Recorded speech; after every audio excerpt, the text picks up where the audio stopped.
Selamat datang dan kembali lagi di BT Channel. Endorsement secara intens dan terang-terangan oleh Presiden Joko Widodo, Jokowi, punya efek luar biasa terhadap tingkat elektabilitas Ketua Umum Partai Gerindra, Prabowo Subianto. Hal itu disampaikan oleh Direktur Lembaga Survei Indostrategi Research and Consulting, Arif Nurul Imam, berdasarkan temuan Survei Nasional Indostrategi terkait peta dukungan dan migrasi pemilih menjelang pemilihan umum, Pemilu 2024, Menteri Pertahanan, Prabowo Subianto masih menduduki puncak tertinggi tokoh yang akan dipilih masyarakat jika Pilpres digelar hari ini. Tak hanya tingkat popularitasnya di masyarakat yang tinggi, elektabilitas Prabowo juga memuncaki klasemen bursa calon Pilpres 2024.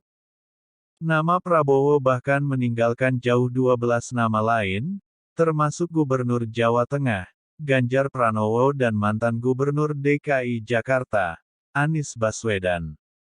Prabowo masih memuncaki tingkat elektabilitas tertinggi bila Pilpres dilaksanakan hari ini dengan perolehan persentase 32,9%. Ganjar masih terus berada di posisi kedua dengan 21%, disusul di posisi tiga besar oleh Anies dengan persentase keterpilihan 19,8%. Kata Arif dalam keterangan resminya, Minggu, tanggal 26 Februari tahun 2023. Lebih lanjut, ia pun menyebut sejumlah alasan yang membuat Prabowo tetap bertengger di peringkat pertama tokoh yang akan sukses di pemilu 2024. Intensitas dukungan Jokowi terhadap Prabowo, mengakibatkan migrasi pemilih Jokowi yang ada di Ganjar ke Prabowo, ungkapnya. Alasan lain yang menurut Arif juga mempengaruhi tingkat keterpilihan Prabowo adalah pencalonan Ganjar dan Anies yang tidak kunjung pasti. Menurutnya, ketidakpastian ini memicu beralihnya arus dukungan pada dua tokoh tersebut menuju Prabowo. Kemudian, Arif mengatakan pihaknya juga membuat dua simulasi head-to-head jika pemilu hanya diikuti oleh tiga nama tersebut.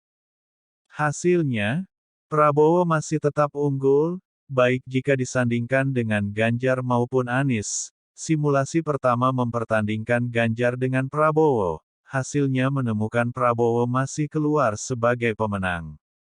Hal ini terjadi karena adanya arus balik pemilih Anies ke Prabowo, jelasnya.